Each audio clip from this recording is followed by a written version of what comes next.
నేను చివరిగా ఒక్క మాట చెప్తాను అధ్యక్ష. डरना नहीं किसी के भी पैरों के नाप से, डरना नहीं किसी के भी पैरों के नाप से, आखिर में पुण्य जीत ही जाएगा पाप से, आखिर में पुण्य जीत ही जाएगा पाप से.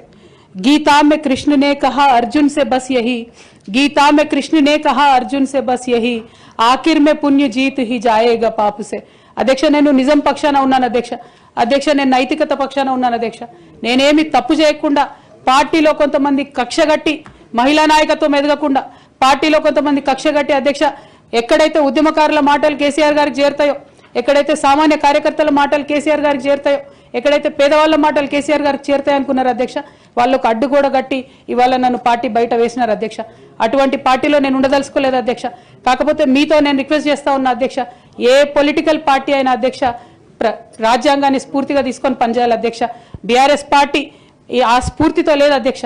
కాబట్టి నేను ఈ రాష్ట్రంలో మహిళలకు కొంత ఇన్స్పిరేషన్ ఇవ్వడానికి అధ్యక్ష, ప్రజలకు ఓవరాల్గా సేవ చేయడానికి అధ్యక్ష, ఇప్పుడు కాంగ్రెస్ పార్టీ చేస్తున్న విధానాలకు ప్రధాన ప్రతిపక్షం అధ్యక్ష ఇవాళ లేనేలేదు హౌస్లో, నిన్న మొన్న అసెంబ్లీ నడిచింది అక్కడ లేనేలేదు అధ్యక్ష. ఆ యొక్క గ్యాప్ని ఫిల్ఫిల్ చేయడానికి అధ్యక్ష నేను ఇవాళ ఒక వ్యక్తిగా ఈ హౌస్లోకి వెళ్ళిపోతున్నా అధ్యక్ష. కానీ నేను ఒక శక్తిగా ఫ్యూచర్లో చట్టసభలకు తిరిగి వస్తా అధ్యక్ష.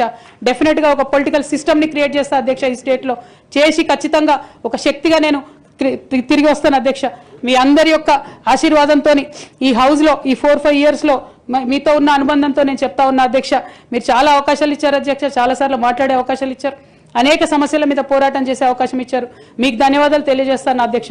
కాకపోతే తెలంగాణ డెవలప్మెంట్ కోసం ఇప్పుడున్న పార్టీ కూడా అంతే కమిటెడ్తో పనిచేయాలని చెప్పి డిమాండ్ చేస్తూ ఆ అన్ని అంశాలను టేకప్ చేసి మేము పనిచేస్తామని మీకు తెలియజేస్తూ మీ దగ్గర సెలవు తీసుకుంటున్నాను అధ్యక్ష. Thank you. జై తెలంగాణ.